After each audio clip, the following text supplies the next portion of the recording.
Here are three key things for investors to watch this year. How will share markets do? Are interest rates going up? And what's going to happen to the housing market? Let's take a closer look.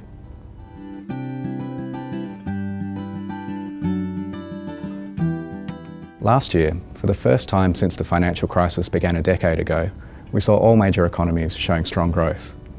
Economists generally agree that this momentum will continue in 2018. We expect global GDP will grow some 3.8% this year, with an average of 2.2% from developed markets such as the US, Europe and Australia, and 4.8% on average from emerging markets like China, Asia and Latin America. This positive economic outlook is reflected in investors' expectations for earnings growth, which is 11% for international equities and 5.5% in Australia. The backdrop then for returns on shares this year is pretty good.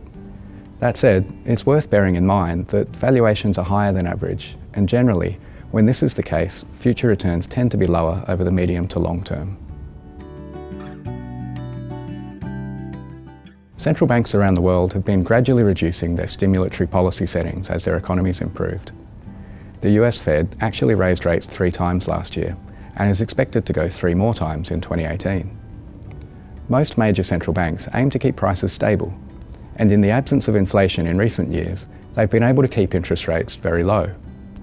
During periods of strong economic growth and low unemployment, inflation tends to increase. If that happens and central banks raise interest rates quickly, we could see asset prices, including shares, falling. If you believe the media, 2018 is either going to be the year the Great Australian Housing Bubble finally bursts, or it'll be another year of double-digit growth. We think it's likely to be much more boring than that, which would be a pretty good outcome. Supply of new homes and apartments has surged over the last few years. Usually, prices soften whenever new supply comes to market, and we suspect this will moderate future growth in prices. But the other half of the equation is demand.